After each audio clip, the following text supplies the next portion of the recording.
Bonsoir les amis.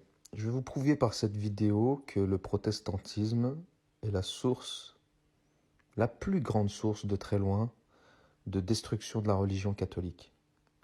Vous allez me dire, mais pourquoi donc s'occuper d'une secte aussi inoffensive que le protestantisme?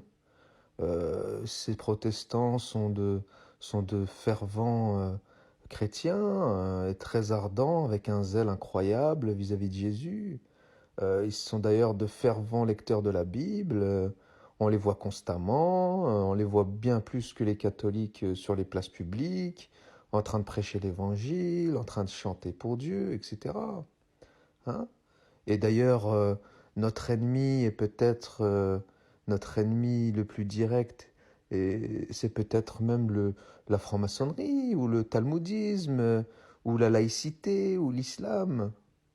En effet, on pourrait se poser ces questions-là. Pourquoi le protestantisme et pourquoi pas d'autres doctrines auxquelles il faudrait peut-être s'attaquer? Eh bien, c'est une grave erreur qui fait de nous des vaincus avant même que le combat commence. Ne pas s'intéresser aux vices et aux origines de la destruction de la religion catholique, et qui pour moi est bien évidemment le protestantisme dans un premier temps, eh bien, c'est se tromper de combat. Je vais vous expliquer pourquoi, sur la base de réflexions données par nos aïeux. Joseph de Maistre, en 1798, a dit la chose suivante dans un de ses écrits, qui est Réflexion sur le protestantisme dans ses rapports à la souveraineté. Je le cite. Ainsi, le protestantisme est positivement et au pied de la lettre le sans-culottisme de la religion. L'un invoque la parole de Dieu, l'autre les droits de l'homme. Mais dans le fait, c'est la même théorie, la même marche et le même résultat. Ces deux frères ont brisé la souveraineté pour la distribuer à la multitude. Donc ça veut dire quoi? Ça veut dire que la dangerosité du protestantisme réside en fait dans le fait qu'il est exactement comme la République maçonnique et qu'il est animé d'exactement la même haine contre la religion catholique. Ce qui est pire dans le protestantisme, en fait, c'est que il se couvre du voile du christianisme. Alors que la République maçonnique, elle est ouvertement anticatholique. Elle s'en cache pas. Elle s'en est jamais cachée. Mais République maçonnique et protestantisme, le point commun entre les deux, c'est l'anticatholicisme. Sachant que le protestantisme, lui, se targue d'être chrétien. Donc, dans une lettre encyclique du pape Léon XIII, qui s'appelle Immoral Dei, du 1er novembre 1885, le pape nous dira que le protestantisme est contraire non seulement au droit chrétien, mais contraire au droit naturel. Je le cite. Mais ce pernicieux et déplorable goût de nouveauté, nous dit-il, qui vit naître le XVIe siècle, après avoir d'abord bouleversé la religion chrétienne, bientôt par une pente naturelle, passa à la philosophie, et de la philosophie à tous les degrés de la société civile. C'est à cette source qu'il faut faire remonter ces principes modernes de liberté effrénée, rêvée et promulguée parmi les grandes perturbations du siècle dernier, comme les principes et les fondements d'un droit nouveau, inconnu jusqu'alors, et sur plus d'un point en désaccord non seulement avec le droit chrétien, mais avec le droit naturel.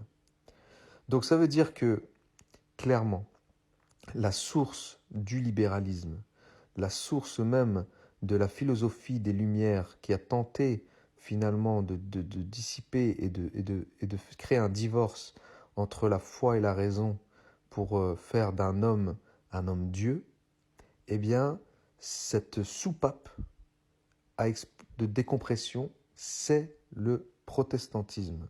C'est la source même de ce libéralisme religieux. Car le protestantisme, en fait, a mis à la poubelle les mœurs, pour dire il n'y a que la foi. Hein.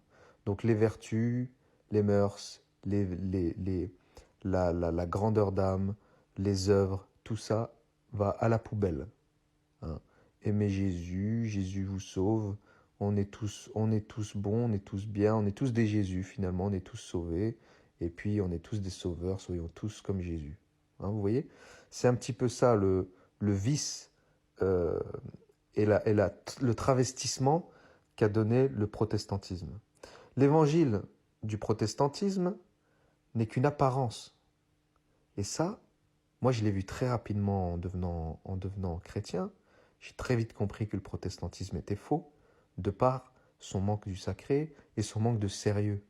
Il suffit de voir les assemblées de pasteurs, etc., où chacun chante comme il a envie, où le sentimentalisme est prôné. Il manque un véritable sens du sérieux et du sacré. Et donc le protestantisme, c'est qu'une apparence de christianisme qui est là pour tromper les faibles et les négligents. Autrement dit, pour ceux qui croient à la légère.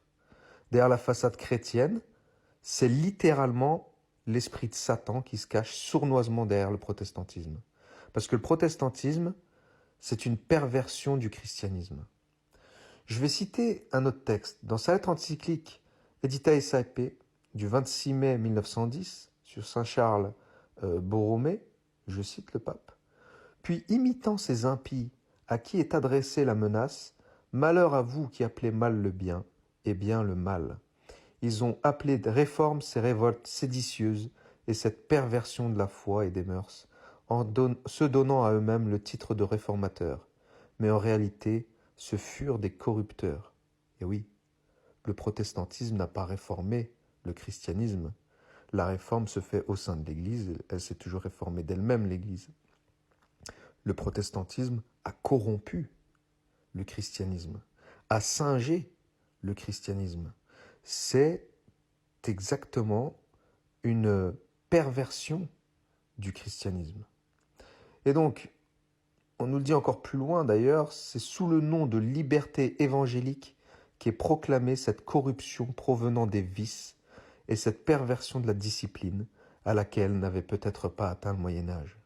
Eh bien oui, le fondateur Luther était pas connu pour ses grandes vertus, notamment en ce qui concerne sa sexualité.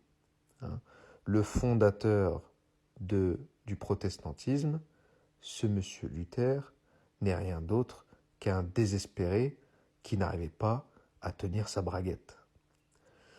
Donc détruire le protestantisme, c'est détruire le mal moderne à sa source. Ce ne sont pas les principes islamiques, ni le Talmud, ni d'autres religions qui se sont immiscées au sein de l'Église catholique. Vous voyez ? Ce sont les principes protestants qui tentent de s'immiscer dans nos églises. Ce n'est pas la doctrine franc-maçonne ou talmudique que se revendique Vincent Peillon, par exemple, ancien ministre de l'Éducation, pour former sa religion laïque. C'est toujours du protestantisme. Regardez ce qu'il a dit, notre cher Vincent. C'est parce que les protestants cherchent à nouer l'alliance de la République et de la religion qu'ils sont dangereux. Parce que seule cette alliance peut permettre de briser celle opérant jusqu'ici de la religion et de la contre-révolution. Et Ferdinand Buisson assume pleinement la conflictualité totale qui l'oppose aux partisans de l'orthodoxie catholique. Je cite également, et ce sera ma dernière citation, « Le protestantisme n'a jamais cessé de conspirer contre la France. Cet avertissement qui date du XVIIIe siècle est de Joseph de Maistre. Et c'est sous le voile du christianisme que le protestantisme détruit la religion catholique, sous nos yeux, pendant que nous le soupçonnons même pas. Tout son zèle pour l'Évangile et pour Jésus est une arme en soi de destruction du catholicisme, dont le but est de le remplacer.